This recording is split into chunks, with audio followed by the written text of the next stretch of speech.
अस्सलामुअलैकुम, मैं हूं आपका दोस्त ज़ीशान उमर और आज हमारा टॉपिक है ब्रांचेस ऑफ फ़िलासफ़ी। इससे पहले हमने डिस्कस किया कि फ़िलासफ़ी क्या होती है, हमने उसका ईच एस्पेक्ट देखा। आज हम उसकी ब्रांचेस के बारे में बात करने जा रहे हैं और इसकी 3 ब्रांचेस हैं, metaphysics, axiology and epistemology.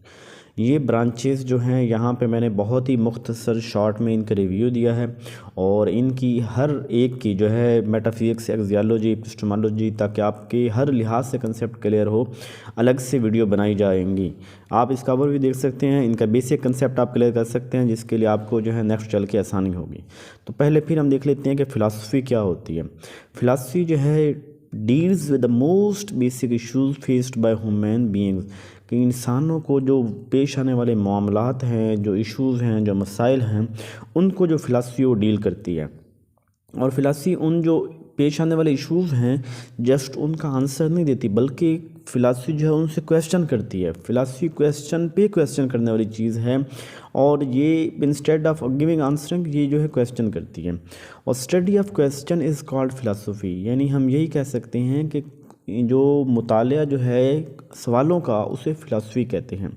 Question must be right meaningful, कि जो क्वेश्चन है वो दुरुस्त होना चाहिए, यानी बेतुका क्वेश्चन नहीं होना चाहिए, उसकी कोई ना कोई लॉजिक, कोई ना कोई रीज़न बननी चाहिए। तो ब्रांचेस की तरफ चलते हैं, इसकी मेटाफिज़िक्स, एक्सियोलॉजी, एपिस्टेमोलॉजी। और सबसे पहली जो ब्रांच है वो है मेटाफिज़िक्स। मेटाफिज़िक्स का दूसरा नाम ऑन्टोलॉजी भी है। और मेटाफिज़िक्स कहते हैं हकीकत को, रियलिटी को, कि हर वो चीज़ जिसको हम टच कर सकते हैं, जिसको हम देख सकते हैं, जो फिज़िकली रियली जो है ना एग्जिस्ट करती है, उसे मेटाफिज़िक्स कहते हैं। मेटाफिज़िक्स में कौन कौन से क्वेश्चन आ सकते हैं? वो कह सकते हैं व्हाट इज़ रियलिटी, हकीकत है क्या, does God exist and so can we prove it, क्या जो खुदा है वो एग्जिस्ट करता है। यानी कुछ ऐसे क्वेश्चन जो है ना वो फ़िलासफ़ी पूछती है कि जो हम अपने बच्चे अगर हमसे पूछे ना तो हम उनको चुप करवा देते हैं। तो फ़िलासफ़ी ऐसे क्वेश्चन भी पूछती है और हमें भी चुप नहीं करवाना चाहिए, क्योंकि हमारे पास नॉलेज नहीं होता, हम चुप करवा देते हैं। हमें बच्चों को उसके बारे में ब्रीफ करना चाहिए। इसी तरह व्हाट इज़ टाइम, टाइम क्या है, लाइफ क्या है, क्या मौत के बाद जो है ना वो दोबारा ज़िंदगी होगी, क्या ये जो रूह है ये एग्जिस्ट करती है, क्या दिमाग का जो माइंड हमारा है वो एग्जिस्ट करता है। इन चीज़ों के मुताल्लिक जो सवाल है वो कौन करती है? मेटाफिज़िक्स करती है। यानी हर चीज़ की रियलिटी के बारे में पूछने वाली चीज़ मेटाफिज़िक्स है। सेकंड है हमारे पास एक्सियोलॉजी। एक्सियोलॉजी ये जो है वैल्यूज़ को देखती है, जैसे हमारी अखलाकियात होती हैं, मोरल वैल्यूज़ होती हैं, यानी जो वैल्यूज़ के रिलेटेड जो चीज़ें होती हैं वो कौन पूछती है? एक्सियोलॉजी।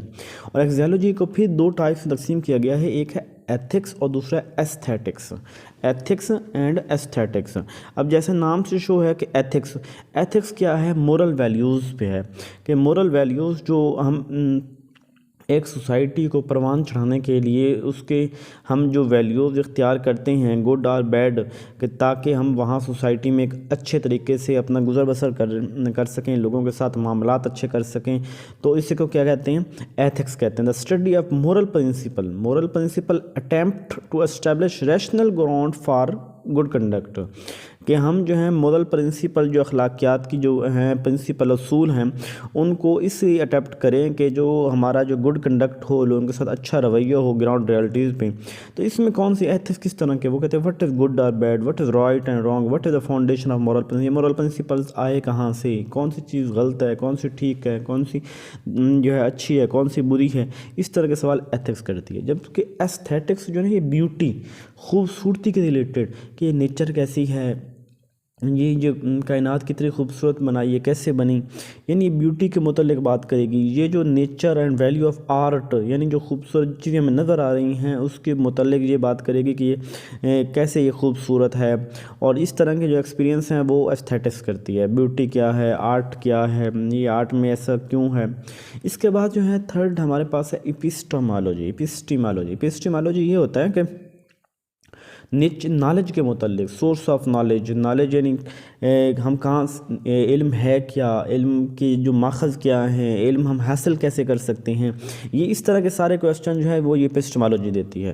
तो what is knowledge and how does it differ from belief, कि नॉलेज क्या है और ये हमारे अकायद से कैसे मुख्तलिफ है। सोर्सेज ऑफ नॉलेज क्या हैं, क्या जो है वो अब्सोल्यूट एग्जिस्ट, यानी ऐसा सच जिसको रद्द ना किया जा सके, क्या वो एग्जिस्ट करता है। अगर नहीं करता तो इफ़ सो अगर एग्जिस्ट करता है तो हम कैसे जान सकते हैं कि ये वाला सच ऐसा है कि जिसको रद्द नहीं किया जा सकता। और इस तरह जो है फेथ जो हम है और बिलीव इसके मुतालिक जो है ना क्वेश्चन करते हैं कि आपस में इनका क्या रोल है। तो इस तरह के क्वेश्चन जो है वो क्या कौन करती है कि एपिस्टेमोलॉजी करते हैं। आज हमने जो देखा वो क्या देखा कि एक तो इसकी फ़िलासफ़ी के ब्रांचेस उन तीन ब्रांचों को हमने थोड़ा थोड़ा देखा कि जो सबसे पहली हमारी थी मेटाफिजिक्स, वो रियलिटी जो चीज़ें एग्जिस्ट करती हैं जो नज़र आती हैं उनके मतलब बातें करती हैं।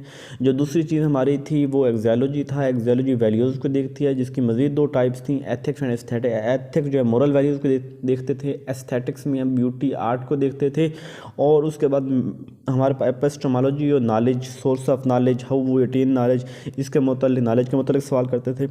और ये थ्योरी मैंने थोड़ा सा बहुत ही शार्ट व्यू दिया इसका, और एक एक पेन के एपिस्टेमोलॉजी सभी टॉपिक्स पे ये तीनों ब्रांचेज हैं, बहुत डिटेल से जो है वीडियोज़ आएंगे, आप उनको जो है नेक्स्ट उसको देख लें ताकि आपका जो है ना एक बड़े एग्ज़ाम के लिए किसी भी तरह का क्वेश्चन आया था तो आप फॉर अंडरस्टैंड कर सकेंगे ये कौन सा एरिया बनता है फ़िलासफ़ी की ब्रांचेज़ का। जज़ाकल्लाहु खैर।